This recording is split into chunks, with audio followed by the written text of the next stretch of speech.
ఓం శ్రీ దేవి మూకాంబికాయై నమో నమః. ఓం శ్రీ ఆది మహా సరస్వతియే నమః. ఓం శ్రీ ఆది మహాలక్ష్మియే నమః. ఓం శ్రీ ఆది మహా పార్వతీయే నమః. తల్లి మూకాంబిక అనుగ్రహ భాషణం. మువ్వురు నాయకిల కలిసిన శక్తులతో ఏర్పడిన ఆదిశక్తి అయిన మీ అమ్మను మూకాంబికను నా ప్రియమైన బిడ్డలకు అనేక ఆశీస్సులను అనుగ్రహిస్తూ ఉన్నాను. ముగ్గురమ్మల శక్తులను కలిగిన తల్లి మూకాంబిక అనుగ్రహాన్ని పొందాలంటే ఆత్మలు పూర్ణత్వం పొంది ఉండాలి. నేనే ఆది మహాసరస్వతిగా అనుగ్రహిస్తున్నాను, ఆది మహాలక్ష్మిగా పాలిస్తున్నాను, రుద్రకాళిగా కూడా పరిపాలిస్తూ ఉన్నాను. మానవులు నా తత్వాన్ని గ్రహించాలి. ఆది మహాసరస్వతి శక్తి యొక్క ఒక అంశము ఈమె. సృష్టి కార్యమునకు మూలభూతమైన శక్తులను కలిగినది. బ్రహ్మదేవునకు సహచరిగా ప్రేమ అనే జ్ఞాన శక్తులను కురిపించి సృష్టించే శక్తిగా నిలిచేదే సరస్వతి అను పేరుతో చరించే దేవి అయి ఉన్నది. ప్రేమ ప్రేమ ప్రేమ ఇది తప్ప వేరే ఏదియూ ఇవ్వడం తెలియని తల్లియే ప్రేమమూర్తి అయిన సరస్వతి. ప్రేమ ఒకటే సంపూర్ణమైన జ్ఞానము. జ్ఞానము యొక్క మొదటి మెట్టు ప్రేమయే అయి ఉన్నది. సంపూర్ణమైన ప్రకాశము కూడా ప్రేమయే. ప్రేమయే శివం అయినను ఆ ప్రేమను పరిపూర్ణంగా వ్యక్తపరిచే శక్తియే దేవి సరస్వతి. సృష్టికి కావలసిన శక్తులను ప్రేమ ద్వారా మాత్రమే ఏర్పరచ వీలగును. తల్లి తండ్రి ప్రేమతో కరిగి ఒకటైనప్పుడు బిడ్డ అనే వేరొక ఆత్మ యొక్క సృష్టి జరుగుతున్నది. ఎక్కడెక్కడ ప్రేమ నిండి ప్రవహిస్తున్నదో అచటనే అనేక కార్యములు జరగగలవు. క్రొత్త గ్రంథములను సృష్టించుట అనేది సంపూర్ణమైన ప్రేమ యొక్క వ్యక్తీకరణయే. ఇంకా పరిపూర్ణమైన పలు విధములైన కదలికలు వికసించుటకు కూడా ప్రేమయే మూల కారణము.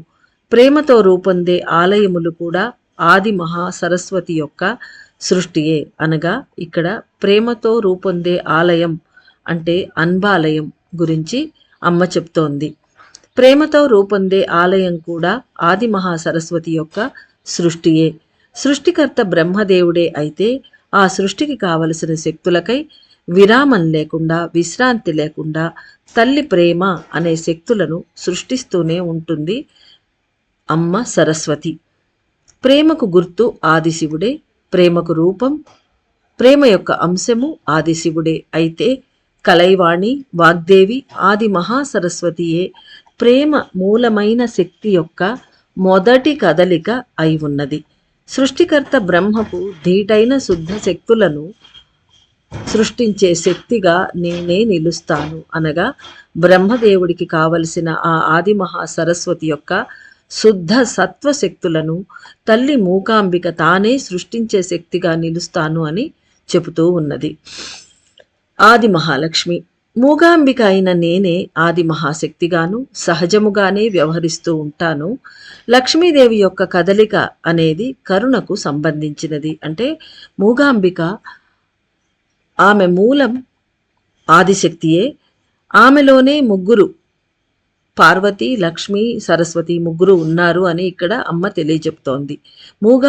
మూకాంబిక అయిన నేనే ఆది మహాశక్తిగాను సహజముగానే వ్యవహరిస్తూ ఉంటాను. లక్ష్మీదేవి యొక్క కదలిక అనేది కరుణకు సంబంధించినది. ఇక్కడ మొట్టమొదటి శక్తి అన్బాలయంలో చెప్పిన శక్తి అయిన ప్రేమ అనేది జ్ఞానం, అది సరస్వతి. లక్ష్మీదేవి పాలించే శక్తి అది కరుణ. లక్ష్మీదేవి యొక్క కదలిక అనేది కరుణకు సంబంధించినది. సరస్వతీదేవి అయితే ప్రేమను కురిపించి అడిగిన వరములను అన్నిటినీ నెరవేర్చి సృష్టి కోసం తన శక్తులన్నిటినీ ధారపోసే తత్వాన్ని కలిగి ఉంటుంది. ఇక లక్ష్మీదేవి అయితే కరుణ అనే స్థితిని స్వీకరించి ఉన్నది. బుద్ధిని సృష్టించి దానిని జ్ఞానంగా మార్చేది సరస్వతీదేవి. కదలికలకు కావలసిన ఇంధనములు అనే సంపదను కరుణగా వర్షించేది లక్ష్మీదేవి. సంపద అధికమైనచో అహం అను పెనుమాయ చుట్టుకుంటుంది.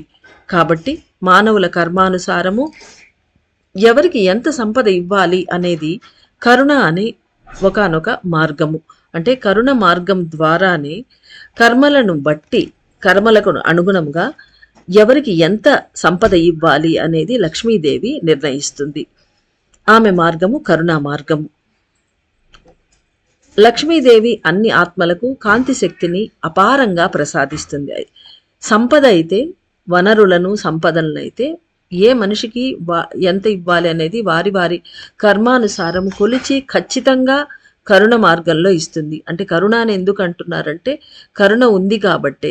ఎక్కువ ఇచ్చేసిందంటే వాళ్ళ వాళ్ళ కర్మలతో నిమిత్తం లేకుండా కొలవకుండా ఇచ్చిందంటే, కరుణ అనే మార్గం ద్వారా ఇవ్వకుండా ఉంటే అది అహంకారానికి దోవతీసి పతనంగా మార్పు చెందుతుంది. కాబట్టి ఆ తల్లి కరుణతో మనల్ని దిద్దాలనే సంకల్పంతో మన కర్మలకు అనుగుణంగా మాత్రమే మనకు సంపదనిస్తుంది. అయితే కాంతి శక్తినైతే అపారంగా, అంటే కొలతలు లేకుండా, అవధి లేకుండా శక్తిని ఇస్తుందట. లక్ష్మీదేవి అన్ని ఆత్మలకు కాంతి శక్తిని అపారంగా ప్రసాదిస్తుంది. అయితే కాంతి రూపంలో ఉన్న అనుగ్రహ శక్తిని వస్తు సంపదగా మార్చుటకు ఆ తల్లి పరీక్షలు పెట్టును. ఆ అనుగ్రహ శక్తి ఏదైతే ఉందో దాన్ని సంపదగా మార్చుకోవడానికి మనుషులు ప్రయత్నిస్తారు. ఆ మార్పు చేసుకునే సమయంలో అమ్మ అనేక పరీక్షలు పెడుతుందట. శోధన లేదా పరీక్ష అనేది లేక లక్ష్మీదేవి అనుగ్రహం లభించదు. అదే కరుణ స్థితి అని తెలియబడుతున్నది. మహావిష్ణువు జీవనం సాగించుటకై సంపదలను అనుగ్రహించినా కూడా మహాలక్ష్మీదేవి కొలతను తీసుకొని కర్మలను కొలిచి దానికి అనుగుణంగానే సంపదలను అనుగ్రహించును. లక్ష్మీదేవి అయి అందరికీ సంపదలను అనుగ్రహించేది నేను ఈ పుణ్యక్షేత్రంలోనే. అంటే లక్ష్మీదేవి రూపంలో ఈ అమ్మ మూగాంబిక తల్లి మనకు సంపదలను అనుగ్రహిస్తుందట. ఆదిశక్తి యొక్క మరొక రూపం ఉమాదేవి. ఇక మూడవ రూపం గురించి చెప్తోంది అమ్మ. హిమవంతుని కుమార్తెగా ఉమగా నిలిచిన ఆదిశక్తి యొక్క మరొక రూపం కారుణ్య శక్తులను కలిగినది. మొదట ప్రేమ సరస్వతి, కరుణ మహాలక్ష్మి, హైమవతి లేదా ఉమ పార్వతీదేవి కారుణ్య శక్తులను కలిగి ఉంటుంది. కారుణ్యం అంటే ఏమిటి? ప్రేమ అనేది పెరుగగా పెరుగగా సృష్టి కార్యము దీర్ఘమగును. కరుణ పెరుగగా పెరుగగా సృష్టించబడినవి అన్నీయూ చెడును సమీపించకుండా కాపాడబడును. సృష్టించబడినవి కాపాడబడే సమయంలో పలు విధములైన కర్మలు ఏర్పడును, కలుషితాలు ఏర్పడును. ఈ కలుషితాలు తీసివేయబడినప్పుడే మరల జ్ఞానం అనేది ప్రేమగా మారును. అవి కరుణగా మారి కాపాడబడును. కర్మ కలుషితాలను తీసివేయటమే మహా గొప్ప కార్యమగును. ఆ కార్యమే కారుణ్యం అని పిలువబడును. అమ్మ కరుణతో కొలిచి మనకు సంపదలు ఇస్తుంది, పరీక్షలు పెడుతుంది, మనల్ని తీర్చిదిద్దుతుంది లక్ష్మీదేవి. అయితే ఆఖరి స్థితి ఏదైతే ఉందో, మొదటిది సృష్టి స్థితి, రెండవది పాలన స్థితి, పోషణ స్థితి, మూడవది లయ స్థితి. లయ అంటే ఏంటి? ప్రతిదీ తనలోకి తీసేసుకోవడం. అంటే ఇక్కడ వినాశనం అనుకోకూడదు. మనలోంచి తీసేసినప్పుడు మనకు కష్టంగా ఉన్నా కూడా మన కర్మలు, కర్మముద్రలు, కలుషితాలు, టాక్సిన్స్ అన్నీ అమ్మ తీసేస్తుంది, లయం చేసుకుంటుంది. అదే ఉమాదేవి లేదా పార్వతి యొక్క, ఆదిశక్తి యొక్క పని. ఆ మూడో పని అదే కారుణ్యం. అంటే కరుణతో అమ్మ కాపాడినప్పుడు ఏర్పడే కలుషితాలు ఏవైతే ఉంటాయో పలు కర్మలు ఏర్పడతాయి. అలాంటప్పుడు ఆ కలుషితాలు, ఆ టాక్సిన్స్ ఏవైతే ఉన్నాయో అవి తీసివేయబడినప్పుడు మాత్రమే మరలా జ్ఞానం అనేది ప్రేమగా మారుతుంది, మనకు ఉపయోగపడుతుంది. అలా చేసేదే కరుణగా మారి కాపాడబడును. అలా కర్మ కలుషితాలను తీసివేయడమే మహా గొప్ప కార్యం. ఆ కార్యాన్ని కారుణ్యం అని పిలుస్తారు అంటోందమ్మ. అదే ఉమాదేవి యొక్క శక్తి. ఈ పుణ్యక్షేత్రంలో నేను ముగ్గురమ్మల అనుగ్రహ శక్తిని వ్యక్తపరుస్తూ ఉన్నాను. అంటే she is expressing all three devis శక్తి.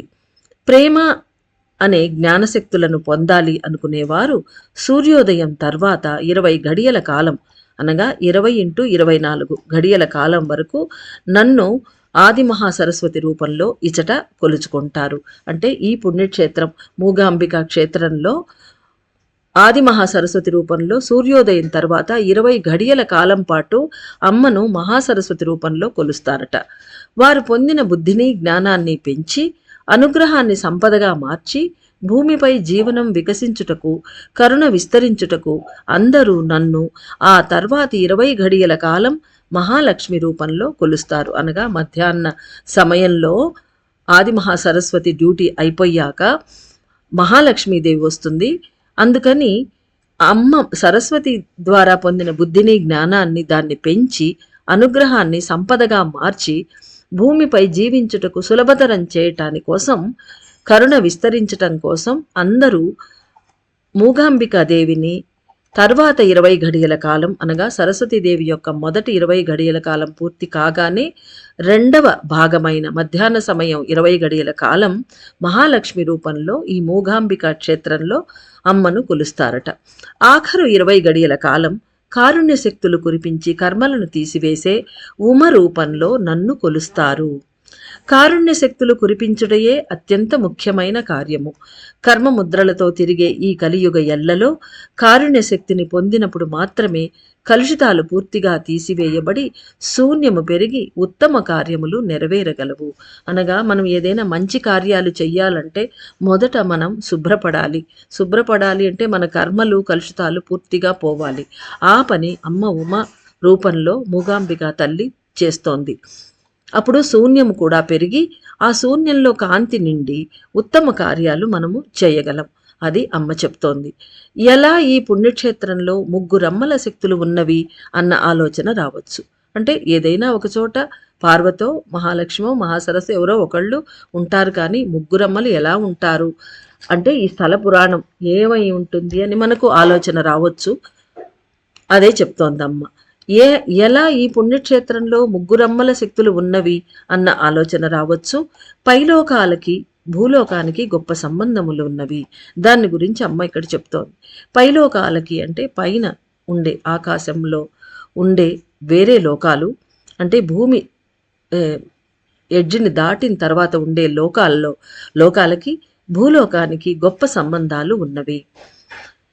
ఆకాశంలోనే పలు రకముల సృష్టి స్థితులను చేస్తూ ఉన్న శక్తి స్థితులను నాశనం చేయగల శక్తులు కలిగిన ఆసురీ శక్తులు కూడా ఉన్నవి.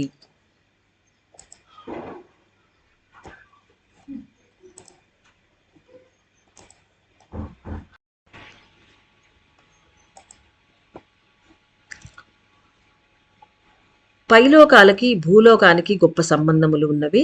ఆకాశంలోనే పలు రకముల సృష్టి స్థితులను చేస్తూ ఉన్న శక్తి స్థితులను నాశనం చేయగల శక్తులు కలిగిన ఆసురీ శక్తులు కూడా ఉన్నవి. అనగా పైన సృష్టి జరుగుతోంది, స్థితి కార్యం జరుగుతోంది పైనుంచే. అంటే ఒక్క భూగ్రహం కాక ఇంకా అనేక విశ్వంలో ఇతర సృష్టి కూడా ఉన్నది కాబట్టి గ్రహాలైనా, నక్షత్రాలు, ఇంకా ఏవైనా అనేక విశ్వాలు ఉన్నాయి, అనేక బ్రహ్మాండాలు ఉన్నాయి. ఆ బ్రహ్మాండాల సృష్టి జరుగుతూ ఉంటుంది, వాటి స్థితి కూడా జరుగుతూ ఉంటుంది. వాటన్నిటినీ నాశనం చేసే శక్తులు ఆసురి శక్తులు కూడా ఉన్నాయి అని చెప్తున్నారు. పైనే ఉన్నాయి. పైన ఎలా అయితే సృష్టి స్థితులను చేసే శక్తులు ఉన్నాయో వాటిని నాశనం చేసే ఆసురి శక్తులు కూడా పైన ఉన్నవి అని అమ్మ చెప్తోంది. అవే విషపూరిత శక్తులు. ఈ విషమును పూర్తిగా నాశనం చేసి అసురులు అనబడు అణువుల దుష్ట విషపూరిత కలుషితాలను తీసివేసి శూన్యమును పెంచుటకు పైలోకాలలోనే ప్రేమను పెంచి కరుణను కురిపించే ఒక ఉన్నత స్థితిలో కొలువై ఉన్న శక్తి స్థితులు అన్నీయూ ఒకటిగా చేరి ఉండును. అంటే ఈ ఆసురీ శక్తులను అంటే మనకు ఏం గుర్తొస్తుంది? ఆసురీ శక్తులను అమ్మవారే ఎప్పుడు ముగ్గురమ్మలు కలిసిన ఆదిశక్తి ఎప్పుడు వాళ్లను ఒకసారి దుర్గ రూపంలో, ఇంకోసారి లలిత రూపంలో, అలా అమ్మే ఎప్పుడు స్త్రీ శక్తియే ఎప్పుడు ఈ రాక్షస శక్తులను చంపుతూ ఉంటుంది. అదే పైన జరుగుతున్నది అని అమ్మ చెప్తోంది. కాబట్టి ఆ అసురులు అనబడు అణువుల దుష్ట విషపూరిత కలుషితాలను తీసివేసి శూన్యమును పెంచుటకు పైలోకాలలోనే ప్రేమను పెంచి కరుణను కురిపించే ఒకానొక ఉన్నత స్థితిలో కొలువై ఉన్న శక్తి స్థితులు అంటే శక్తులు అన్నీ ఒక్కటిగా చేరి ఉంటాయట. అంటే ఈ ముగ్గురమ్మలే ఒకటిగా కలిసి ఉంటాయి పైన. అంటే సృష్టి స్థితులను పాడు చేసే శక్తులు ఎలా అయితే ఉంటాయో వాటిని మళ్ళా తునుమాడే దైవీయ శక్తులు కూడా అన్నీ ఒక్కటిగా చేరి అక్కడ ఉంటాయి అని చెప్తుంది. ఇది ఉపోద్ఘాతం చెప్తోంది. ఎలా ఈ భూమి పైన మూగాంబిక రూపంలో ముగ్గురమ్మలు దిగి ఉన్నారు అనే దానికి ఉపోద్ఘాతం. శుద్ధ శూన్యంలో పెరిగే అణువుల కేంద్రంలో ఉండే కాంతి ఒకటిని ఒకటి ఆకర్షించి లాగి కలిసిపోయి ఒక ప్రకాశం అనుగ్రహ శక్తిగా కదులును. అంటే పైన జరిగే విశ్వంలో జరిగే గొప్ప విషయాలు ఇవి. శుద్ధ శూన్యం ఉంటుంది అక్కడ. ఆ శుద్ధ శూన్యంలో పెరిగే అణువులు అశుద్ధమైనవి దైవీయ అణువులుగా ఉంటాయి. వాటి కేంద్రంలో ఉండే కాంతి ఏదైతే ఉందో వాటికి అపారమైన ఆకర్షణ శక్తి ఉంటుంది. అవి ఒకటిని ఒకటి ఆకర్షించి లాగి కలిసిపోతూ ఉంటాయి. ఒక ప్రకాశ అనుగ్రహం ముద్దగా కట్టుకుంటూ ఉంటాయి. ఒక ప్రకాశం అనుగ్రహ శక్తిగా కదులును. శివుని అంశమైన ఆదిశంకరుడు అను మానవుడు తన నిర్మల శక్తులతో పైలోకాలలోని విషశక్తులను తీసివేసి నిర్మలమైన కాంతి శక్తిని కలిపివేశాడు. అంటే ఆల్రెడీ శుద్ధ శూన్యంలో పెరిగే అణువులు కేంద్రంలో ఉండే కాంతి ఏదైతే ఉందో ఒకటినొకటి ఆకర్షించుకుంటూ ఉంటాయి అన్నారు. ఆ ప్రకాశాన్ని అంతటిని ఆదిశంకరులు ఎవరైతే ఉన్నారో ఆయన శంకరుని శివుని అంశము.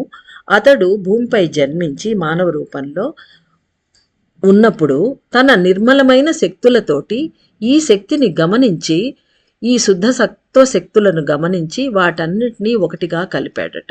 విషశక్తులను నిర్మూలించి వాటిని ఒకటిగా కలిపాడు తన సాధనలో. నిర్మలమైన కాంతి శక్తిని కలిపివేశాడు. వాటి కాంతి కిరణములు భూమిపై ఈ క్షేత్రంలో ముక్కోణ రూపంలో కురుస్తున్నట్లుగా గమనించాడు. ఈయన ఒక్కొక్క ఆసురి శక్తులను కొంచెం కొంచెంగా నిర్మూలిస్తూ ఈ దైవీయ శక్తులను కలుపుతూ ఆయన సాధనలో తిరుగుతూ ఉన్నప్పుడు ఈ క్షేత్రానికి వచ్చినప్పుడు ఆయన ఒక ట్రయాంగిల్ షేప్లో ఆ దైవీయ శక్తుల కాంతి కిరణాలు ఈ క్షేత్రం మీద అపారంగా పడుతున్నట్టుగా కురుస్తున్నట్టుగా ఆయన నోటీస్ చేశారట.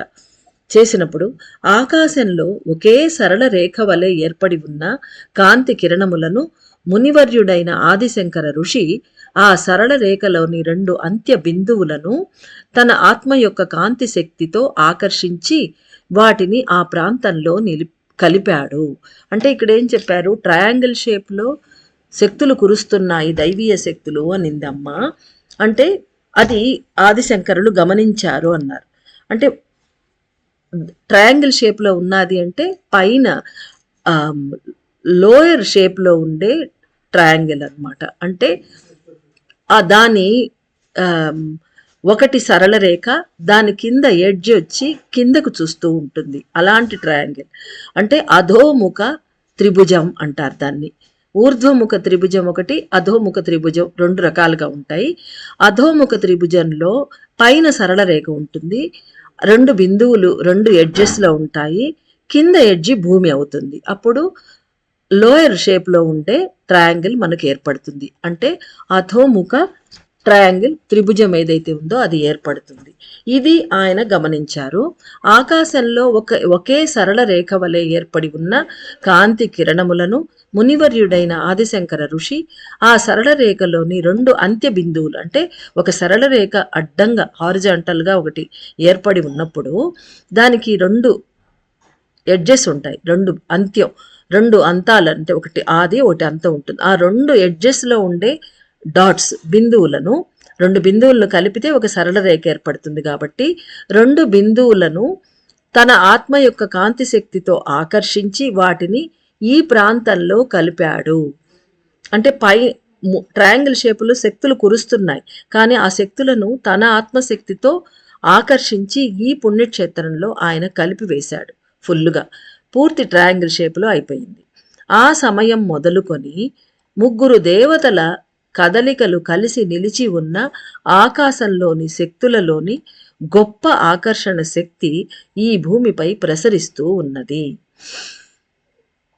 అంటే మహాసరస్వతి, మహాలక్ష్మి, పార్వతి ఈ 3 దేవతల శక్తులను ప్రాపర్గా ఈ పుణ్యక్షేత్రంలో ఆయన ప్రతిష్టాపన చేసేశారు. తన జీవాణువులను ఉపయోగించి ఆదిశక్తి అంశముగా నన్ను ఇక్కడ ప్రతిష్ఠించిన కారణంగా, అంటే ఆయన ఆ మూగాంబిక అనే పేరు కూడా ఆయనే పెట్టుకున్నారు. పార్వతీదేవిని తీసుకొచ్చి ఇక్కడ నిలుపుకున్నాడు. పైన ఉన్న ఆది మహాసరస్వతి, ఆదిలక్ష్మి ఆ ఇద్దరు ట్రయాంగిల్కి 2 వైపులా ఉంటే, ట్రయాంగిల్కి 3వ వైపు భూమి పైన పార్వతీదేవిని మూగాంబిక పేరుతో మెయిన్ సోర్స్గా ఆమెను నిలిపాడు. అంటే ఆమెలోని ముగ్గురు ఉంటారు, ఒక బిందువుగా కూడా ఆ తల్లి ఉంటుందన్నమాట. ఆదిశక్తి అంశముగా నన్ను ఇక్కడ ప్రతిష్ఠించిన కారణముగా పైలోకాల అనుగ్రహ శక్తి ఒక త్రిభుజాకారంలో ఈ పుణ్యభూమిపై కురుస్తూ ఉన్నది. ఇది ఈ స్థలం యొక్క చరిత్ర, స్థల పురాణం. ఇద్దరు దేవతలు పైలోకంలో ఒక సరళ రేఖ వలె 2 ధ్రువ బిందువుల వలె పనిచేయుటకు, వేరొక దేవి భూమిపై ఈ స్థలంలో ఒక బిందువు వలె తల్లి మూకాంబికగా రూపొంది శక్తులను కురిపిస్తూ ఉన్నారు. ప్రతిదినము ఒక ముక్కోణ ఆకారంలో ఈ ప్రదేశంలో గొప్ప శక్తులు కురుస్తూ ఉంటాయి. మొదటి 20 ఘడియల కాలము, అంటే సూర్యోదయం తర్వాత మొట్టమొదటి 20 ఘడియల కాలము ఆది మహాసరస్వతి భూమిపైనే నివసిస్తుంది. ఆ తర్వాత ఆమె పైకి వెళ్ళగానే తర్వాత 20 ఘడియలు ఆదిలక్ష్మి తన సంపూర్ణ శక్తులను ఈ ప్రదేశంలో కురిపిస్తుంది. ఆఖరు 20 ఘడియలు ఉమాదేవి ఈ భూమిపై నిలువగా సరస్వతి లక్ష్మి కలిసి గొప్ప కాంతి కిరణముల శక్తితో పైన సరళ రేఖలోని అంత్య బిందువులతో కలిసిపోయి నిలుస్తారంటే వారి వారి ప్రదేశాల్లోకి వాళ్ళు వెళ్ళిపోతారు. అంటే ఎడ్జెస్లో ఉండే ఆ ధ్రువ బిందువుల వలె వాళ్ళు పనిచేస్తారు కాబట్టి అక్కడికి వెళ్ళి వాళ్ళు నిలిచిపోతారు. ఈ ప్రదేశంలో 3 శక్తి స్థితులు కదులుతూ ఉన్నవి. బ్రహ్మ, విష్ణు మరియు శివుడు అను త్రిమూర్తులు తమ శక్తులను సహాయముగా దేవికి సమర్పిస్తారు. అంటే త్రిమూర్తుల శక్తులు కూడా ఈ దేవికి, మూగాంబికా దేవికి వాళ్ళు సమర్పణ చేస్తారు.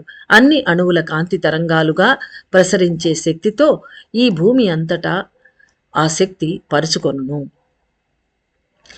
దేవిల అణువుల యొక్క శక్తులకు ఒక ప్రత్యేకమైన తత్వము ఉండును. అనగా స్త్రీ దేవతల అణువుల యొక్క శక్తులకు ఒక ప్రత్యేకమైన తత్వం ఉంటుంది అంటోంది అమ్మ. మానవులు తమ ఆత్మల అణువుల ద్వారా దేవిల యొక్క అణువుల కాంతి శక్తులను ఆకర్షించి పొందగలరు. అంటే ఈ క్షేత్రానికి కనుక మనం వెళ్తే మానవులం మన ఆత్మశక్తితో ఆ దేవతల శక్తిని మనం ఆకర్షించి తీసుకొనవచ్చు. దీనివలన కదిలే శక్తి కూడా పక్వపడును. 20 ఘడియల కాలము ఈ ప్రదేశంలో నిలిచి కురిసే శక్తులను పొందినచో ప్రేమ, కరుణ, కారుణ్యములు పెరుగగలవు. కాని వెలికి వచ్చినచో ఆ శక్తులు విస్తరించి కరిగిపోవును. కాబట్టి వీలైనప్పుడంతా ఈ క్షేత్రానికి వచ్చి నివసించినచో అపరిమితమైన శక్తులను పొందుతూనే ఉండవచ్చును. అమ్మ మనకొక అందరూ మూకాంబిక క్షేత్రానికి వచ్చి ఉంటారు, అందరికీ తెలుసు అక్కడ 3 అమ్మలు కలిసిన శక్తి మహాశక్తి ఆదిశక్తి అని అందరికీ తెలిసింది. కానీ ఇంత విస్తారంగా అసలు రహస్యాన్ని మనకు చెప్పిన వాళ్ళు లేరు. కాబట్టి ఇప్పుడు అమ్మే స్వయంగా మూగాంబిక తల్లే చెప్తోంది, మీరు అక్కడికి వచ్చారంటే కరుణ, ప్రేమ, కారుణ్యం దొరుకుతాయి. అయితే ఆ శక్తులన్నీ బయటకు వచ్చేసాయంటే విస్తరించి భూమి అంతా పరుచుకునేస్తాయి. ఆ పరుచుకుంటూ ఉన్నప్పుడు లేదా ఆకాశంలోంచి కురుస్తూ ఉన్నప్పుడు మనం తీసుకోవాలి, కానీ అవి మళ్ళీ కరిగిపోయి విశ్వంలో కరిగిపోయి కలిసిపోయినప్పుడు మనం ఏం చేయలేము. అమ్మ కూడా ఏం చేయలేదు. కాబట్టి వీలైనప్పుడంతా సమయం కుదిరినప్పుడల్లా ఈ క్షేత్రానికి వచ్చి నివసించినచో అపరిమితమైన శక్తులను పొందుతూనే ఉండవచ్చును. అంటే జ్ఞానం కావాలంటే మొదటి 20 ఘడియల్లో, సంపద కావాలంటే తర్వాత 20 ఘడియల్లో, కలుషితాలన్నీ కరిగేసుకొని మనం క్లీన్ అయిపోవాలి అంటే ఆఖరు ఉమాదేవి తల్లిని అన్ని శక్తులను తీసుకోవచ్చు. కానీ కలి ఎల్లలో శక్తి స్థితులు సంక్షేపిస్తూ ఉన్న కారణాన ఈ స్థితి ఎక్కువ కాలం నిలవదు అని అందరూ గ్రహించాలి. అసలు విషయం అమ్మ ఇక్కడ బయటపెట్టింది. కలి ఎల్లకు వచ్చేసాం మనం, అన్ని శక్తి స్థితులు సంక్షేపణ చెందుతూ ఉన్నాయి, శివుడిలో ఒదిగిపోతూ ఉన్నాయి. కాబట్టి మనకి ఇంకా ఈ గోల్డెన్ ఆపర్చునిటీ ఎక్కువ కాలం ఉండదు, అదే చెప్తోంది అమ్మ. కానీ కలి ఎల్లలో శక్తి స్థితులు సంక్షేపిస్తూ ఉన్న కారణాన ఈ స్థితి ఎక్కువ, అంటే ఈ ఆపర్చునిటీ అనేది ఎక్కువ కాలం నిలవదు అని అందరూ గ్రహించాలి. అందరూ జన్మ లేకుండా ఉండుటకై అనగా జన్మరాహిత్యానికై ముక్తికై ప్రయత్నించినచో పలు విధములైన ప్రళయకాల వినాశనముల నుండి తప్పించుకొనగలరు. అంటే ఇక్కడికొచ్చి కర్మల నివృత్తి చేసుకొని సాయం సమయాల్లో ఉమాదేవిని కొలుచుకొని, మూగాంబికను ఉమాదేవి వలె కొలుచుకొని ఆ తల్లి ఆశీస్సులతో కలుషితాలను క్లీన్ చేసుకొని ముక్తి రావాలని ప్రార్థన చేసుకున్నప్పుడు మనను ప్రళయం అయితే తాకదు. అందుకని అమ్మ పిలుస్తోంది మనల్ని. ఇది ఒక రకమైన ఇన్విటేషన్ అమ్మ దగ్గర నుంచి మనకు. సత్యం తెలుసుకొని ప్రేమ, కరుణ, కారుణ్య శక్తులు పొందాలని మీ అమ్మ అయిన ఆది మూగాంబిక దీవిస్తూ ఉన్నది.